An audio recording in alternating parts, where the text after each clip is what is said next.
So my experience with the bulletproof husband is that so I left in mid-November.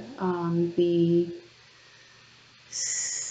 towards the end of my fourth semester of nursing school, I was a full-time BSN student, and I also worked full-time as an LPN. Very busy schedule, three kids, and had spent probably the last 28 years of our marriage being very manipulated and dominated and very much underneath his thumb. And one of my main reasons for going back to school at that time was that I needed a way to support myself and our youngest son, who was in high school, because I knew I was going to leave. I had taken as much of the verbal, emotional abuse that I could possibly stand. And so I had gone back to school. And my goal was to leave when I graduated. And as time progressed, his behavior at home, um, our relationship, our home life, the constant conflict with our older children was just so intense that I knew that I wasn't going to be able to make it until the last semester of school because I was like, I can go then. And things had gotten fairly um, oppressive. In November, by November, I knew for my own sanity I couldn't stay here any longer with him. It became phone calls at work when he knew I wouldn't be able to fight back or to defend myself with just harassment, threats, accusations of infidelity, which when did I have time?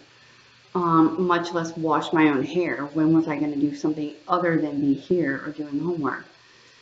And I left. He came home and I was packing my car.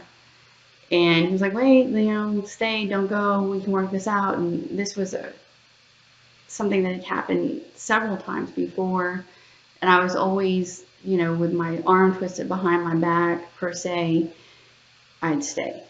I felt bad. He's crying.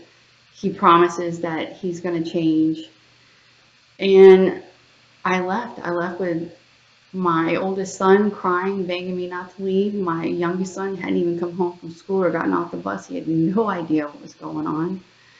And when he did, nobody wanted to talk to me because somehow now dad was the victim and mom was the bad guy for disrupting their usual routine. Somehow that chaos was comfortable for them, and that seemed to be what they wanted.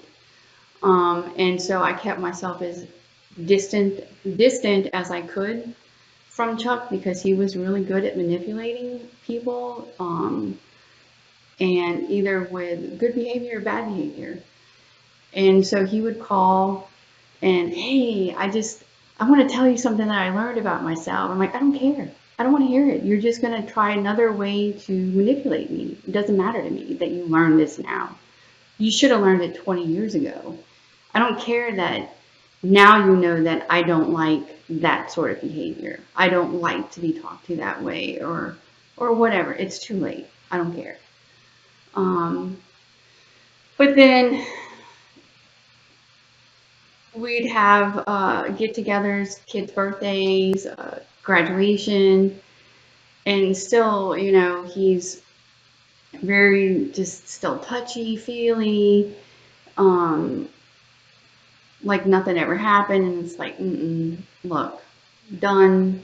I don't want any more of this, and this is just another game. I'm out.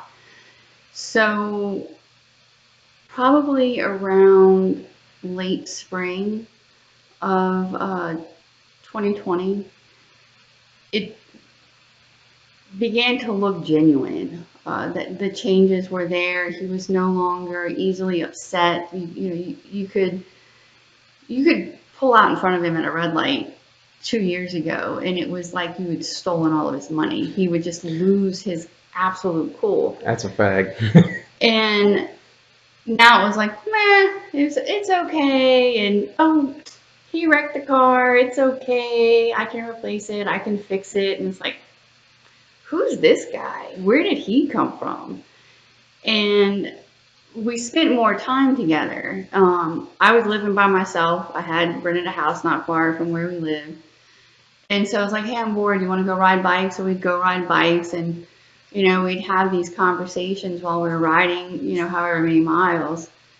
And he would share where he'd have these moments that were extremely low for him. And uh, I was just kind of stunned at the extent of, sorry, our dog, the extent of how low he actually was. Like he really did find his rock bottom. And it was from that crash with his own work that I think he started working more for himself and not for the show of, I got to fix this, I got to make my family right. And it seemed to have stuck.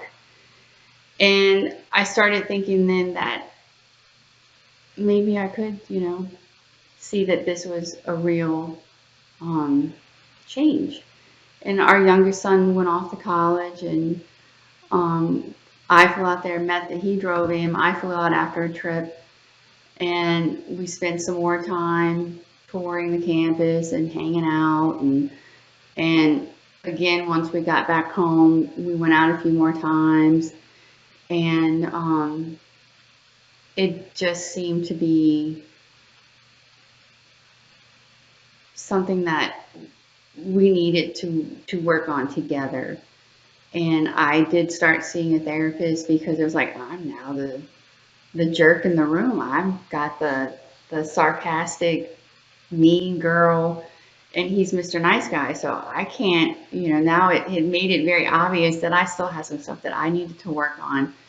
And so that pushed me to go to my own therapist and work on the things of why I allowed him to act that way and why I allowed myself to be treated that way.